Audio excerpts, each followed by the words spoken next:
ಕನ್ನಡಿಗರ number 1 choice Kannada matrimony. ಛೇ, ಬಾವ ಹೀಗ್ ಮಾಡ್ತಾನೆ ಅಂತ ನಾನು ಅನ್ಕೊಂಡೇ ಇರ್ಲಿಲ್ಲ. ಹೋಗಿ ಹೋಗಿ ಆ ಜ್ಯೋತಿ ಮನೇಲಿ ಇರ್ತೀನಿ ಅಂತ 10 ದಿನ ಅನುಮತಿ ಕೇಳಿದಾನೆ. ಅವನ್ಗೇನಾದ್ರೂ ಹುಚ್ಚಿಗಿಚ್ಚಿ ಹಿಡಿದಿದ್ಯಾ ಅಂತ.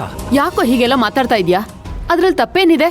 ಅವನು ಅವನ್ ಸಂಸಾರನ ಉಳಿಸ್ಕೊಳ್ಳೋದಕ್ಕೋಸ್ಕರ ಪ್ರಯತ್ನ ಪಡ್ತಿದ್ದಾನೆ. ಪ್ರಯತ್ನ? ಏನಮ್ಮ ಪ್ರಯತ್ನ? ಪಂಚಾಯ್ತಿಲಿ ಆ ಜ್ಯೋತಿ ಮರ್ಯಾದೆ ಕೊಡದೇ ಇರೋಳು ಶಿವಣ್ಣಂಗೇನ್ ಮನೇಲಿ ಮರ್ಯಾದೆ ಕೊಟ್ಬಿಡ್ತಾಳ?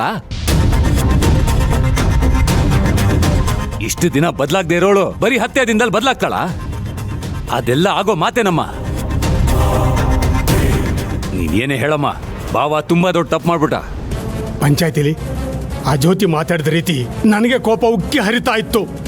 ಈ ಶಿವರಾಜ್ಗೆ ಕೋಪ, ತಾಪ, ರೋಷ ಏನೂ ಇಲ್ವಾ? ಅಷ್ಟೆಲ್ಲ ಮಾತಾಡ್ತಾ ಇದ್ರು ಅವಳ ಜೊತೆಗೆ ಬದುಕ್ಬೇಕಂತಿದ್ದಾನಲ್ಲ, ಅದಕ್ಕೆ ಅವಕಾಶ ಬೇಕು ಅಂತ ಕೇಳ್ತಿದ್ದಾನಲ್ಲ. ಅಷ್ಟು ಸಾಲದು ಅಂತ ನನ್ ಬಗ್ಗೆ ತುಳಸಿ ಬಗ್ಗೆನೆ ಮಾತಾಡ್ತಾವಳೆ. ಈ ಸಲ ತಡಿಬಾರ್ದಿತ್ತಪ್ಪ. ನನಗ್ ಬರ್ತಿದ್ ಕೋಪಕ್ಕೆ ಅವಳಿಗೆ ಅಲ್ಲೇ 2 ತೆಗೆದು ಬಾರಿಸ್ತಾ ಇದ್ದೆ. ಮಗನೇ, ಕೆಟ್ಟವ್ರು ಅನ್ಸ್ಕೊಳಕ್ಕೆ ಒಂದು ಕ್ಷಣ ಸಾಕು, ಆದ್ರೆ ಅದು ನಮ್ ಗುರಿ ಅಲ್ಲ.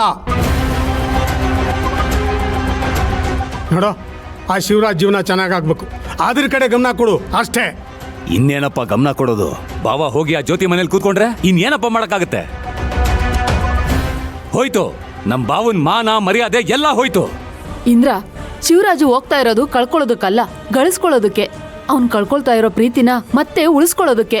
ಅವನ್ ಇದ್ರಲ್ಲಿ ಗೆದ್ದೇ ಗೆಲ್ತಾನೆ. ಏನೋ ನನಗಂತೂ ಒಂದು ಅರ್ಥ ಆಗ್ತಾ ಇಲ್ಲ. ಶಿವರಾಜ್ ಮೇಲೆ ಆ ದೇವರು ದೊಡ್ಡ ಶಾಪನೇ ಹಾಕ್ಬಿಟ್ಟಿದ್ದಾನೆ ಅನ್ಸುತ್ತೆ. ಅದಕ್ಕೆ ಅವನ ಜೀವನದಲ್ಲಿ ಹೀಗೆಲ್ಲ ಆಗ್ತಾ ಇರೋದು. ರೀ, ದೇವ್ರು ನಮ್ಗೆ ಶಾಪನೂ ಕೊಡೋದಿಲ್ಲ, ವರನೂ ಕೊಡೋದಿಲ್ಲ. ಅವ್ನ್ ಕೊಡೋದು ಅವಕಾಶ ಮಾತ್ರ.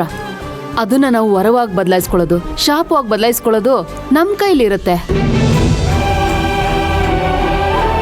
ಈಗ ದೇವ್ರು ಕೊಟ್ಟಿರೋ ಅವಕಾಶನ ಉಪಯೋಗಿಸ್ಕೊಂಡು ಖಂಡಿತ ಶಿವರಾಜು ವರ ಪಡ್ಕೋತಾನೆ. ಆ ನಂಬಿಕೆ ನನ್ಗಿದೆ. ಬೇಕಿದ್ರೆ ನೋಡ್ತಾ ಇರಿ, ಜ್ಯೋತಿ ಮನ್ಸನ್ನ ಬದಲಾಯಿಸಿ ಅವಳನ್ನ ಮತ್ತೆ ಮನೆಗೆ ಕರ್ಕೊಂಡ್ ಬಂದೇ ಬರ್ತಾನೆ.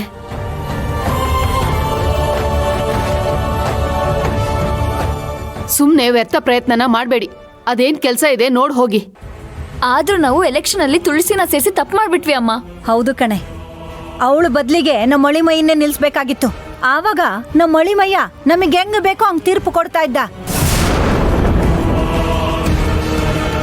ಈ ತುಳಸಿಗೆ ಅಧಿಕಾರ ಸಿಕ್ಕಿದ್ದೇ ಸಿಕ್ಕಿದ್ದು. ಊರ್ಗೊಂದ್ ದಾರಿ ಆದ್ರೆ ಊರ್ ಗೌಡಂಗೊಂದ್ ದಾರಿ ಅನ್ನಂಗ್ ಆಡ್ತಾಳೆ. ಅತ್ತೆ,